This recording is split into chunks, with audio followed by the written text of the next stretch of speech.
Sa mga nagtatanong guys kung anong mga requirements sa dito pa Japan, ilalagay ko dito guys sa aking video no para makita nyo. Sa mga requirements dito guys papunta sa Japan, sasabihin ko sa inyo no para makaready na kayo pag nag-apply kayo pa Japan. Pero bago yan guys ay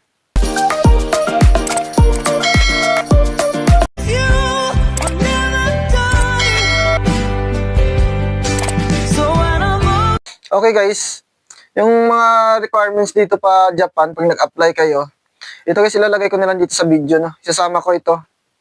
Ipapop up ko dito na ito. Titingnan niyo ito mabuti.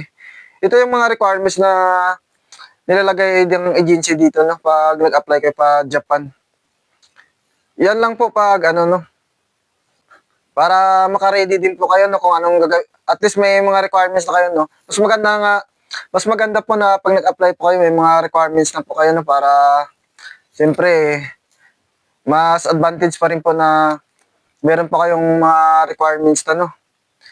Kasi siyempre isipin lang, ito pa complete na pa requirements to no. O di ba yung parang ganun ba?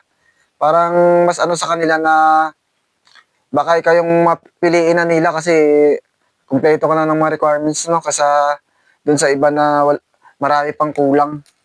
Saka maganda na rin pag nag-apply kayo guys, may passport na kayo no. Kung gusto niyo rin guys mag-apply sa naging agency ko dito. Yung naging agency ko dito guys ay yung Uno Overseas Placement Incorporated or Uno Agency. Ito guys i-pop up ko dito na. Ito tingnan niyo lang to guys sa FB nila. Yan pag yung maraming followers na yan no. Yan makikita mo yan, legit na legit yan guys yung agency na yan. Pwede niyo pa i-check sa ano yan. Sa DMW, sa Google. Chinek ko na rin yan guys, okay po yan, sigurado yan. Saka ang dami nilang pinapaalis dyan. Saka ang dami din namin dito na galing sa Uno, no? Kaya, mas maganda po talaga dyan sa agency na yan, no? Kasi, may nagandahan pa dyan guys, ano, no? Pag natanggap na kayo dyan, pag nag-aral kayo, hindi na kayo mag-ano ng mga, ano, hindi na kayo maghanap pa ng mga apartments kasi may, ano na sila eh, may mga naka-provide na sila ng apartment na titirahan nyo pag nag-aral kayo ng Japanese language dyan sa kanila. Kaya yan pa yung pinagandahan dyan, no? Meron na silang sariling apartment sa school nila.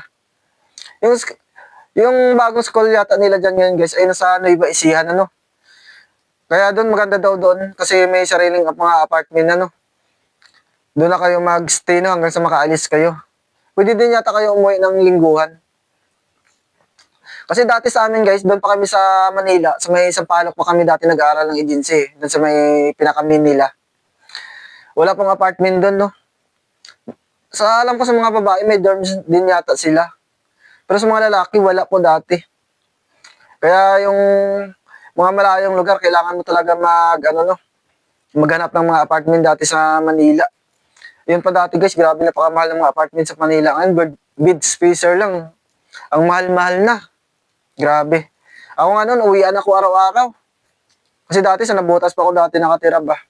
Umuwi ako araw-araw pag nag-aaral ako doon. Pasok ako ang pasok kasi namin, alas 8. Siyempre, kailangan maaga ka pa umalis na papunta doon sa agency. Kaya lang kagandahan na guys sa naging agency ko kasi pag natanggap mo na dyan guys, sigurado makakaalis ka dyan, no? Saka no placement fee dyan. Bayad na ng mga employer yan. Kaya makakaalis ka dyan pa ka. Pwede rin kayo mag-apply sa mga ibang agency. Yung marami na rin ngayon mga agency na nagpapalis pa Japan. Yung Sanko agency, mga legit yan guys eh. Saka yung Prudential. Ang dami ngayon pinapaalis dyan eh. Saka yung isa, yung Iwa agency ba yun? Iwa Resources. Saka ano pa ba yung iba? Basta marami pa. Search nyo lang dyan guys sa FB. Minsan sa TikTok makikita nyo ngayon eh. Yung mga nagtatrabaho ng mga trainee dito sa Japan. No? Sinasabi nila mga agency nila dyan. Yan, marami rin po dyan. Mag-check na lang po kayo. Saka, yun, nabigay ko na rin mga tips sa inyo sa mga requirements nyo. Kaya, maganda na rin na may ganun kayo, no?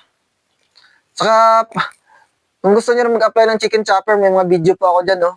Ang ginagandahan lang guys, pag nag-apply ko sa Manukan, siyempre, makakatipid kayo pag sa Manukan kayo nagtatrabaho. Depende sa company po.